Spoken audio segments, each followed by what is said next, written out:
Oh boy, boy, boy. On the way to work, it's pouring raining out here, and folks here can't drive, so it is what it is. Let's talk a little boxing, man. All right, I done seen enough videos of Fury.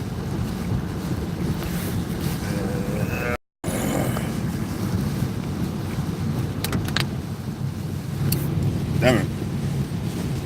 Yeah, I done pretty much seen enough videos of Fury Wilder. I don't know what the hell just happened to the app or whatever, but I done seen enough videos this week of Fury Wilder, bro. It was a great fight and everything. Whoever you had winning, you had winning. Like I said, I had it a draw. I haven't changed from that draw. I don't need to go back and watch the fight 5, 6, 7, 8 times. Um, the first time, the first time I watched it, it was an unbiased opinion. I scored it unbiasedly. You know, despite who I may or may not want to win, that's how I scored the fight, and I found the fight to be a draw. Now, for the people that said they can't find a way Deontay Wilder could win the fight, I kind of disagree with that. I think you can make a case for either fight or winning the fight. I think you can make a case for Fury winning the fight, and I think you can make a case for Wilder winning the fight. Like I said, if you touch the canvas twice as a fighter in two separate rounds, you pretty much gave your opponent a case for winning the fight. Sorry, it just works out like that. But y'all gotta forgive me. I'm fighting a little cold right now. If you touch the canvas, you pretty much give your opponent an excuse or a way to claim winning the fight, and that's just the way it is. But like I said, I had to fight a draw, so I wasn't frustrated or upset about the outcome of the fight or anything like that. I couldn't be.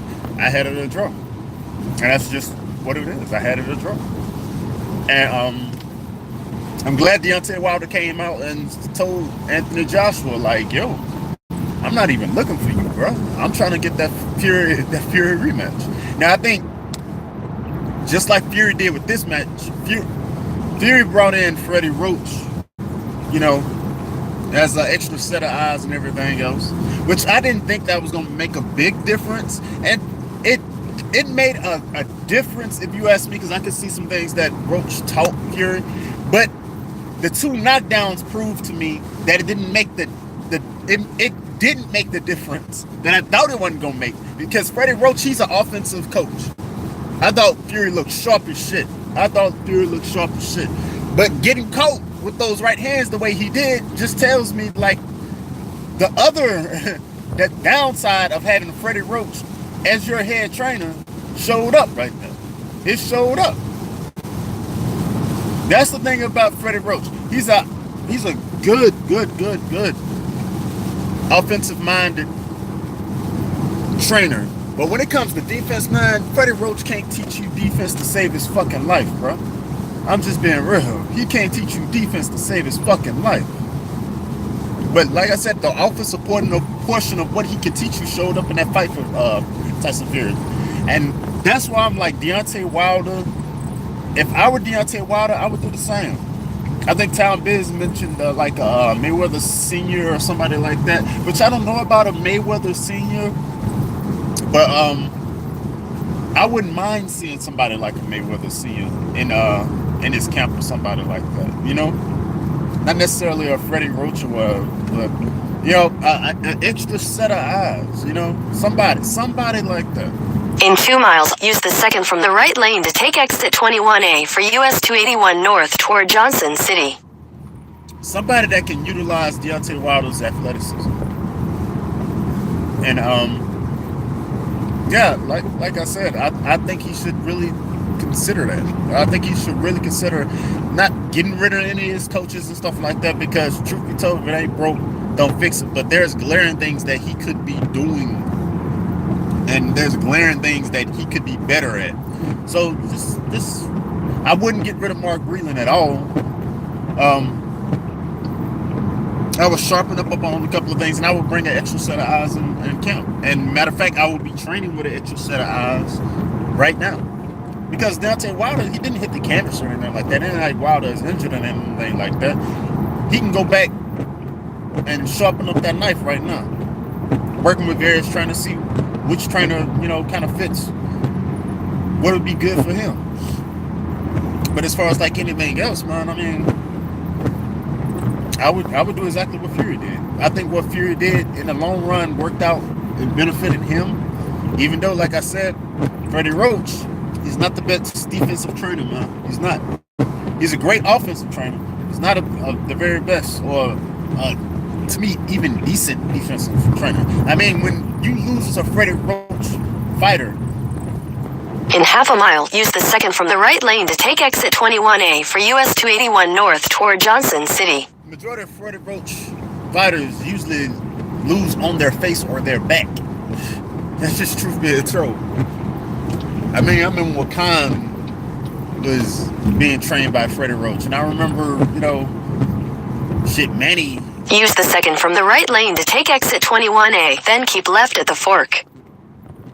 I've seen a couple of Freddie Roach trained fighters stretch, bro, because he does not teach defense. He does not teach defense. So it would make sense if Wilder, to me, were to get with like a Mayweather Senior. That's just my opinion.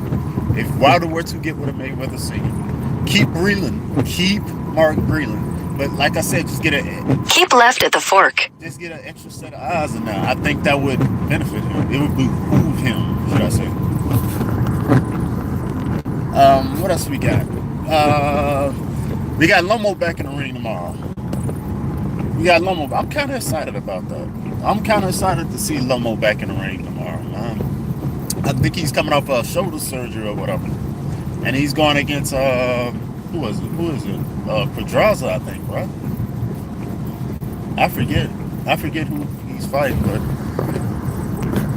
here's my thing about Lomo, man. I think 135, I guess you could say... In 2 miles, take the Wurzbach Parkway exit. GPS. I think as he betters his competition at 135, it's going to prove to be too much of a big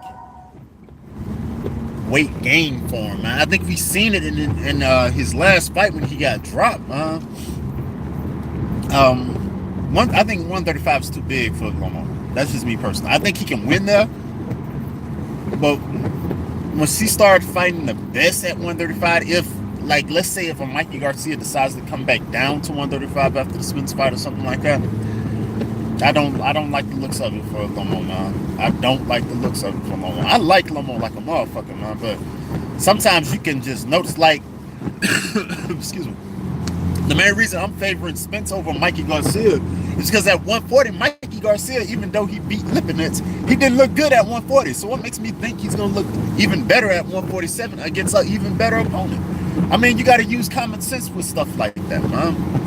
And like I said, at 130, Lomo looked spectacular. I think what Mikey Garcia was at 140 against Lipinets, that's what Lomo is at fucking 135. But the thing is, there's some competition at 135 for Lomo that can prove to be troubling, just like there was competition at 140 for... In half a mile, take the Wurzbach Parkway exit. For Mikey, that could have proved to been troubling if he would have fought them. And at 147 is just like a suicide mission, if you ask me, huh?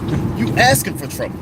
Because like I said, he didn't look if anybody goes back and watches that Lipinets fight with he and Mikey, take the Wurzbach Parkway exit, then merge onto San Pedro Avenue.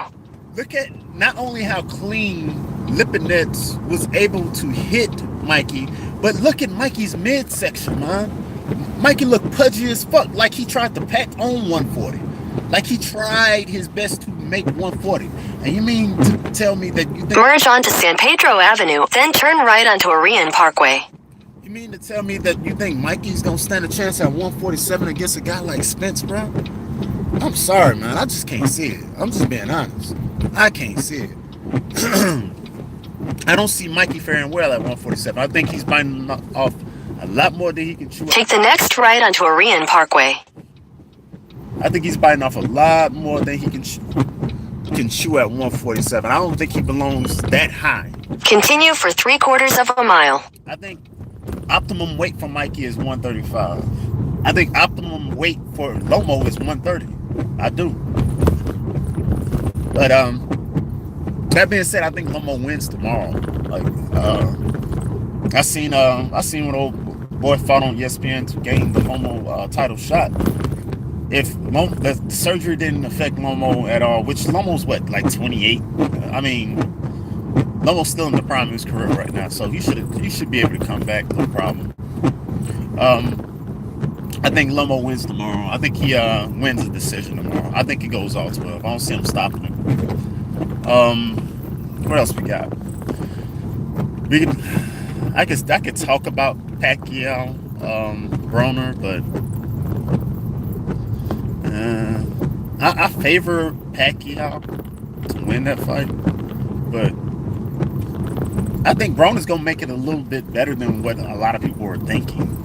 I'm not saying he gonna, knock Pacquiao down or anything like that. In a 1/4 mile, your destination will be on the right. I think he's gonna take this fight seriously. Let's put it like that. I think Broner is actually gonna take this fight seriously. He's gonna come out to kind of try to win. I don't think he's gonna do it, but he's gonna be there from start to finish to win the fight. Adonis Stevenson, real quick, this is why you don't play boxing, folks. This is why you don't play boxing. You know what I'm saying? I heard some mean things people have said about him, and it's fucked up. People will say that kind of stuff about him. Don't hold that man's past against him. Your destination is on the right. I wouldn't wish anything like this on anyone, any fighter. I love the sport. I'm grateful that the people who involve themselves in the sport do it, for our entertainment and everything else. But this is one of the stark realities of being involved in the sport. Stuff like this happens, and I wish him nothing but a speedy recovery. Nothing but best wishes out to his family, friends, whomever, and nothing but best wishes out to Adonis Stevenson. He was a great dominant champion. For a while, and I just hate that this happened. And this is what happens when you come out of your prime. That being said, I'm getting in here. I will talk to y'all tomorrow or later on today. A little boxing talk. Peace.